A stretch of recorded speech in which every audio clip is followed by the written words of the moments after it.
देखिए बिहार में जो सबसे बड़ी समस्या है सर कि प्राइमरी, सेकेंडरी और टर्शियरी ये तीन है। प्राइमरी में आता है एग्रीकल्चर, सबसे ज्यादा वहां पर जो अगर किसान के मामले में अगर देखा जाए तो उसी पे सब लोग निर्भर है रोजगार के लिए।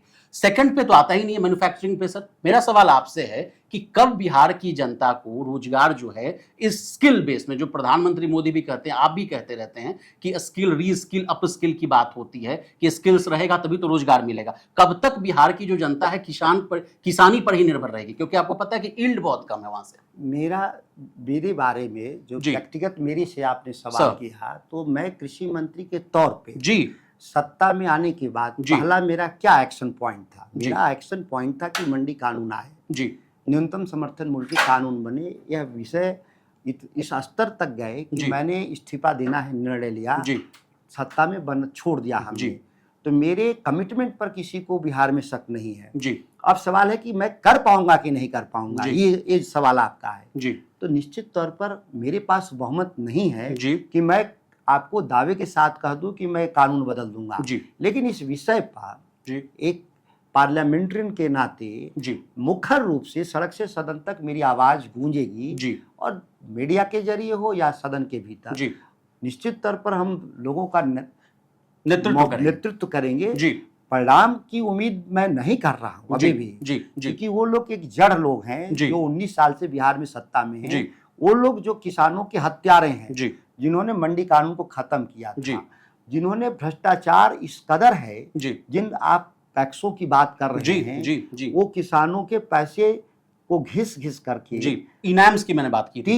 इनाम्स तो बिहार में है ही नहीं जी, उसको तो आप भूल जाइए, वो तो कहीं एग्जिस्ट नहीं कर रहा।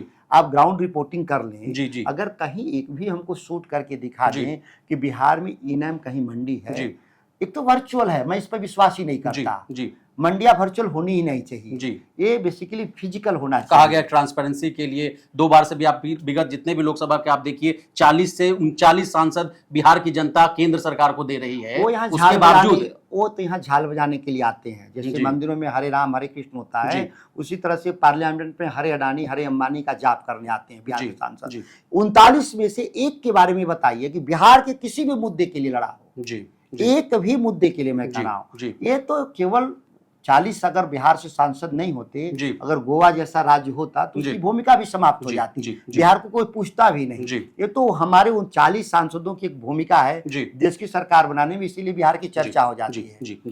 लेकिन कोई भी एक भी विषय पर यहाँ बोला? किसानों के सवाल पे, बेरोजगारों के सवाल पे, आमदनी के सवाल पे। हम पंजाब के मुकाबले 6 गुना मेरी आमदनी कम। आखिर दोनों में क्या अंतर है?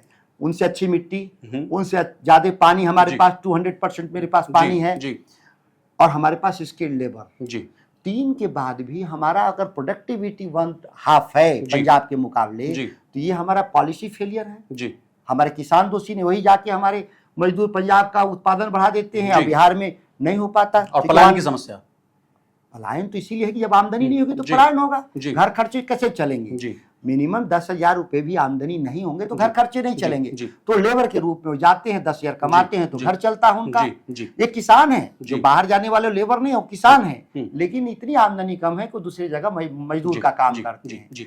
और एग्जाम्पल है देश में कि जहां मंडी नहीं है वहीं सबसे ज्यादा पलायन है। आज देश के लिए एक सबक है कि सबसे सस्ता अनाज कहाँ बिकता है? बिहार में बिकता है। एग्जैक्टली, जो भी रेट्स होते हैं उससे भी नीचे दाम पर अब बिकता है। सरकार के ही कर्मचारी 300 रुपया घूस लेता है तब उसका धान खरीदता है। इन्हीं सब मुद्दों के कारण आपने कृषि मंत्री का जो पद था उसको इस्तीफा है।